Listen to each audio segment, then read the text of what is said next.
Hi, my name is Representative F from Elliott, and you've just been placed on alert.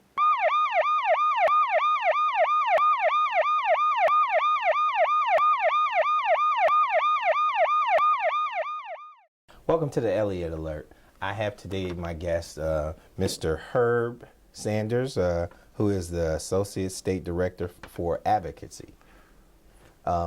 Mr. Sanderson, how are you, sir? I'm doing well, thank you. And I want to thank you for coming on our show. I want to ask you a question.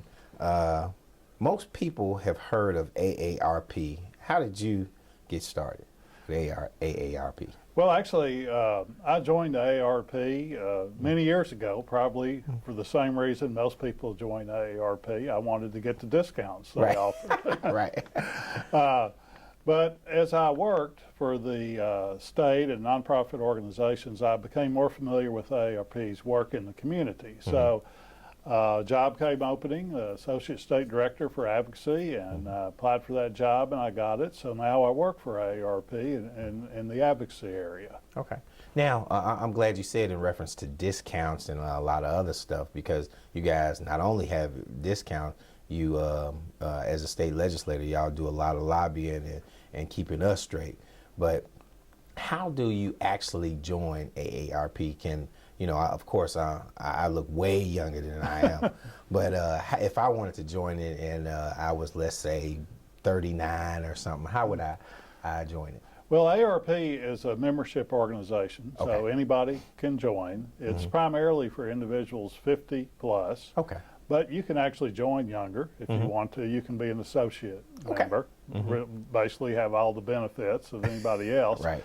But you can go on the website, www.aarp.org, and has all the information there. You can fill it out electronically. If you don't have access to the internet, you can call me at 501-217-1639. Okay.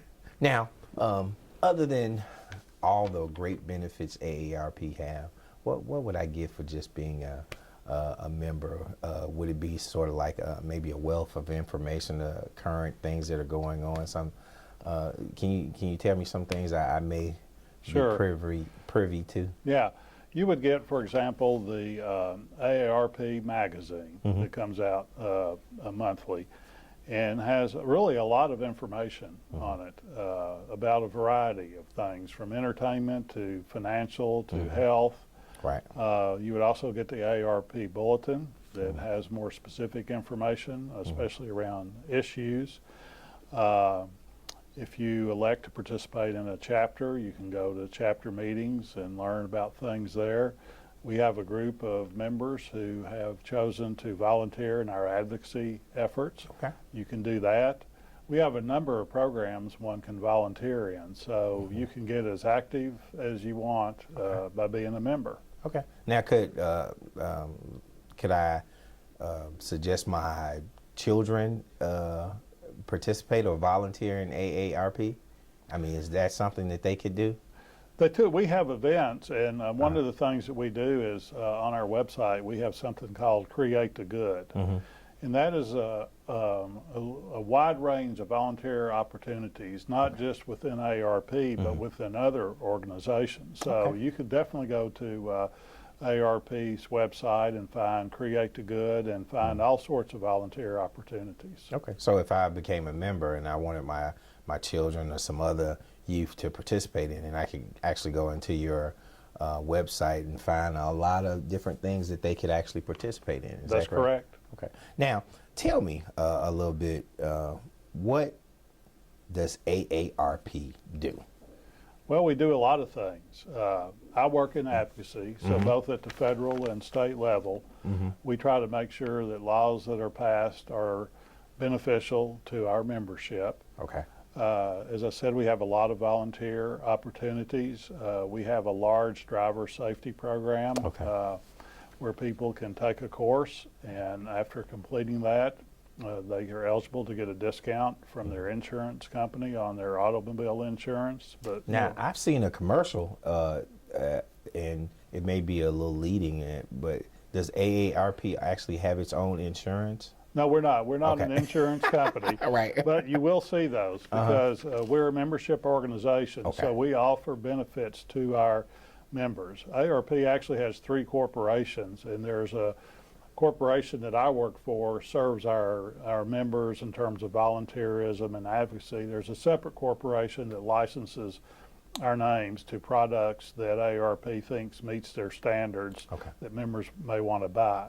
But we're not an insurance company. Okay. I just saw that commercial now. I didn't really know, so I'm glad you clarified that. Now, actually, when you were saying in reference to those who are actually old enough to participate in it and becoming a member of that, what does that do? Does that give you the same amount of information?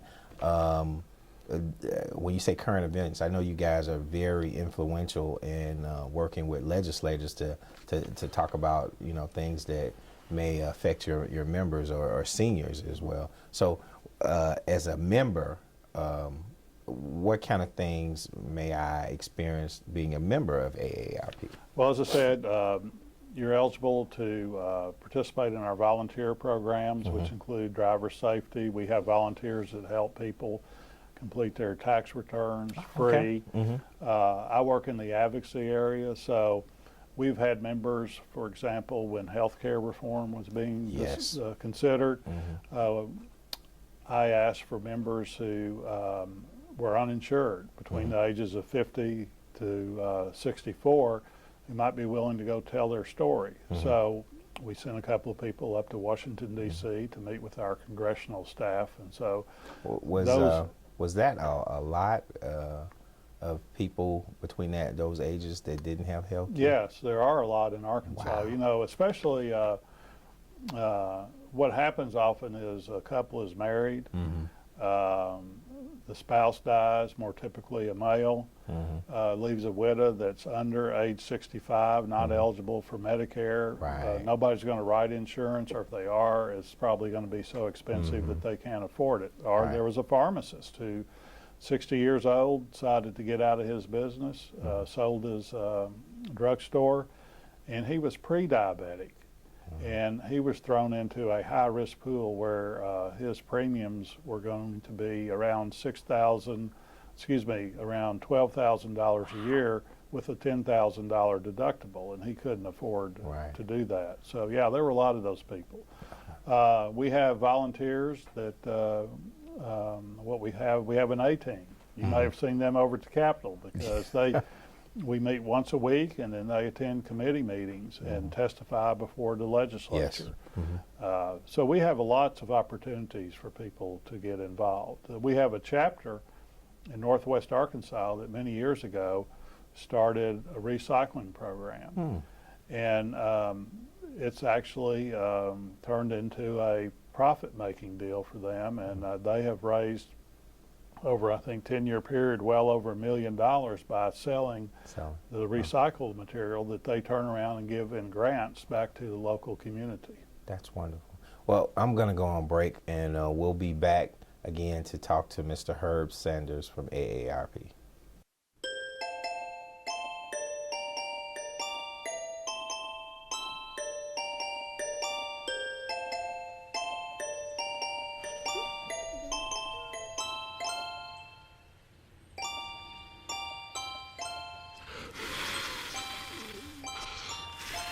Detalles sencillos tienen el mayor impacto.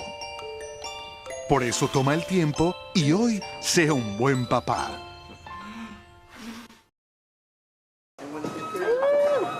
¡Tres! ¡Dos! ¡Campeones!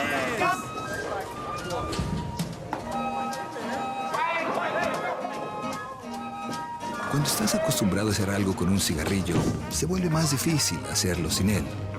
Pero si puedes volver a aprender a reunirte con tus amigos sin cigarrillos, puedes aprender a hacer cualquier cosa sin cigarrillos.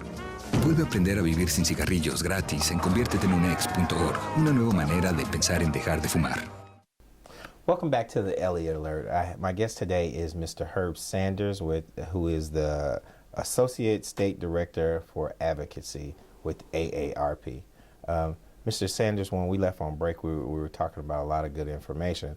But I really wanted to ask you, What the legislature, the 88th General Assembly just ended, and I wanted to know what was AARP involved in. Well, ARP is a volunteer organization, so we have an executive council that's made up of volunteers, and they ultimately decide what we will be involved in. Okay. And for this legislative session, they had 4 basic priorities. Okay. One was to pass legislation that would create an Office of Information Technology. Another priority was to establish a health insurance exchange. Right. Another one was to receive some more funding for senior centers. And then the final one was either through legislation or for the governor to create a group that would look at the workforce issue around health care from all levels, from doctors on down to aides. Those were the 4 things that we worked on. And then, of course, there's things that come up during the session that you weren't planned for. Those bills that, for lack of a better word, that need to be killed. Right. That'll affect it adversely, the seniors or your organization. Now, also, in that, I know you guys have a group called the Silverhead Legislators. Well, that's actually a different organization. We work with them. Okay. The Arkansas has a mock session in the off years of the legislature. Well, there's not off years now because y'all have a fiscal session all the every time. year. Yeah. But in the years where there's a fiscal session, there's a mock legislature of people age 60 and above. That pass legislation. And we consider what they do, but we adopt, ARP decides, itself which bills we're going to support. And some of those were bills that came out of Silver-Haired legislative session. For example, funding for senior centers. They had that as a priority, as did we. And there was about, I think, $750,000 through general improvement funding went to senior citizen centers, which is good because they need that support. In the House passed $500,000, so y'all get a gold star for your good work. Well, thank you, because I know all of my colleagues, we all understand that our seniors are most, next to our children, our most precious commodity, and we want to make sure that you guys who have paved the way for us, that we don't forget. So, as a legislator, I make sure that I keep that near and dear to my heart. Another thing I wanted to talk to you about, because I know you guys worked with workforce some with AARP too. So can you tell me a little bit about that? Well, ARP has a separate program that actually employs people age 55 and over, places them. They don't actually work for ARP, but they will, the ARP unit helps them write a resume, work at a nonprofit or some other community placement, with the idea that they'll get some training and skills and can go on and be placed and get their own job in the private sector. So that's gone on for a number of years. Are there any benefits for an employee to hire an employer? Employer, well, the benefit is there's all sorts of research that show that older workers are more dependable. They show up for work. They have a good work ethic. And they take less time off. So they're good employees. That's the benefit of it. Well, good deal. Good deal. I want to know what about this proposed change in Social Security? Well, there's a couple of things out there. Social Security was being talked about a lot. It's kind of got put on the back burner over Medicare. But, Social Security, and it's really the easier of the two issues to solve. Both Medicare and Social Security have financial problems going into the future. Now, this is the first year ever in Social Security that has taken in less money than it will pay out. Social Security for years And if not for the recession, Social Security would be producing a balance, because if you look at the age structure of our society, it's the baby boomers are entering their peak earning years. So Social Security has accumulated billions of dollars in surpluses that have been invested with the federal government, actually earned 6% interest. Wow. But this is the first year that the collections have come up a little short, and so they've having to fall on their reserves, which are good through something like 2030 to pay the entire cost of Social Security. Wow. But after that, the revenues decline. So something needs to be done to Social Security. But it's a fairly simple problem to solve, in that you know how many people there are 40 years old today. So you can say with some certainty how many people will be 80 40 years from now. Okay. And what they did back in the 1980s, when there was a similar problem, is they raised a little more revenue by increasing the amount that employers and employees pay into the system. They raised the retirement age. For example, it used to be 65. Now for me to draw full benefits, I have to wait until I'm 66.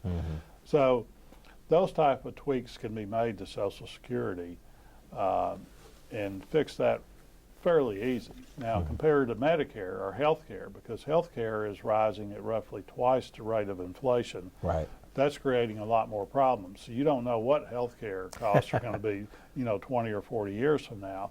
So there has to be something done about health care, but they can't take Medicare in a vacuum and apply some artificial caps Right. to it like some proposals have, because you can't look at it just from a monetary program. You have to look at it from the human standpoint. What does that mean? Right. Because it's going to affect some. It's going to affect some lives. And I want to address that. I have to go to a break. Okay. But when I come back, we'll address that. Okay. You were the last to be born in a family of 7 brothers. That's why you had to sleep on the 7th bunk bed and you developed vertigo. And that's why you couldn't become a pilot and you had to study engineering. You patented 367 inventions, but only 3 made it to market. That's why you don't have an apartment on the 16th floor and you have it on the 5th. But that's where you met Carmen. With her, you had 3 children. The 4th ended up being a dog. Numbers change your life. That's why you should take control of your credit score by paying your bills on time. For more tips, visit numberschangeyourlife.org.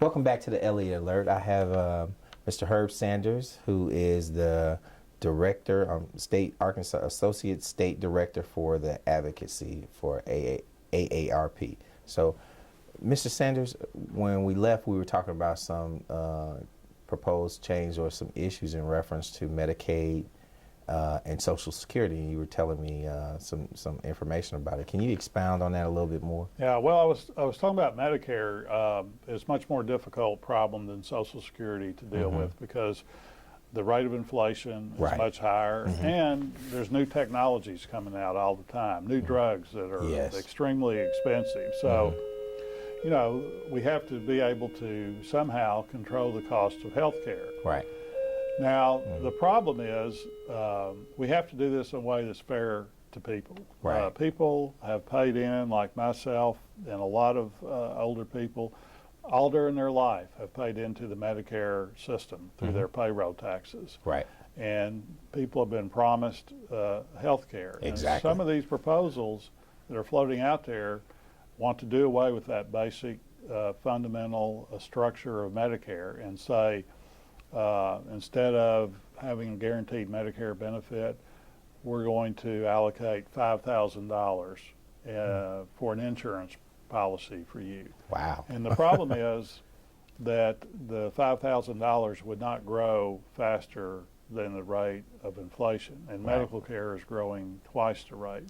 So what would happen is, under that type of scenario, It doesn't do anything to control health care costs because it's just paying you a voucher and then the difference has to be made up out of your back pocket. Right. So it doesn't do anything to do control health care costs. It just transfers a lot of the financial responsibility for health care back to the consumer.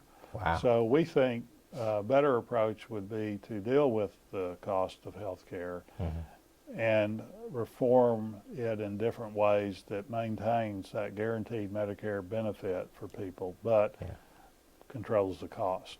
Yeah, I'm trying to figure out how would a senior who has actually paid in the system and is not employed, or how would that person pay for something like that? Well, under one of the proposals is for people that are, I think, under age 50 or 55, the government would, much like an employer, say, okay, we're going to give you, not you, but we're going to allocate $5,000 for your insurance, and you can go out on the marketplace and then you pick the insurance company and we'll pay the insurance company $5,000. The problem is that isn't going to keep pace with inflation. It's just a financial solution, and it's not dealing with people. And we, you know, we very much talk to people, and we need to deal with people. So this proposed plan that you're talking about is more of a numbers thing that's dealing with numbers, and it does not have the people's best interest in, especially those people who have actually paid into the system and at this point won't what they were promised. Yeah, that's the problem with caps or vouchers, is that it's transferring a lot of the responsibility back on the consumer. Wow. And you know, the reality is the older you get, the more health care needs you have. So, and the older you get, you know, your income typically declines because you're not in the workforce earning money. Well, I want to ask you, how can my viewers learn more about AARP? Well, the best thing to do is go to our website, which is www.aarp.org. There's a tremendous amount of information on there, everything from discounts, how to volunteer opportunities, how you can serve your community, health information. That's the best place to go. So that website would give them a variety of things that they would need to know to be associated with AARP or to even join. Yes. Okay. Now, before we leave, I want to ask you, there's been some talk in Congress about changing Medicaid or Medicare. What does AARP think about those proposed changes? Well, there's a proposal our governor has put forth to change Medicaid within our state. And the problem is that because healthcare is rising faster than general inflation, that the year 2014, there's a shortfall projected. And under the Medicaid program, it's a federal and state partnership. The federal government puts up part of the money and the state puts up part of the money. I think they match it like 1 to 3. Is That's that correct? right. If you're poor states like Arkansas, the federal government puts in $3 for every dollar the state has to put in. The problem is, come 2014, the states projected to be short enough to mean they would have to cut $1 billion in programming out of Medicaid, and that's about 1/5 of the program. So that's a lot of programming. That's a lot of programming. Most people in nursing homes are paid for through the Medicaid program. About half all babies delivered in Arkansas are delivered under Medicaid. So it not only just affects our seniors, but it also affects our newborns and our health care at its very least, because somebody has to pay for that baby that's being born. Yeah, Medicaid affects a lot of the Arkansas population. So the governor, he doesn't want to cut. He said, I don't want to cut $1 billion or 1/5 of this program. So we have to come up with a new way to do business. So he's had the Department of Human Services in a letter to the U.S. Secretary of Health and Human Services say, we want to come up with a different way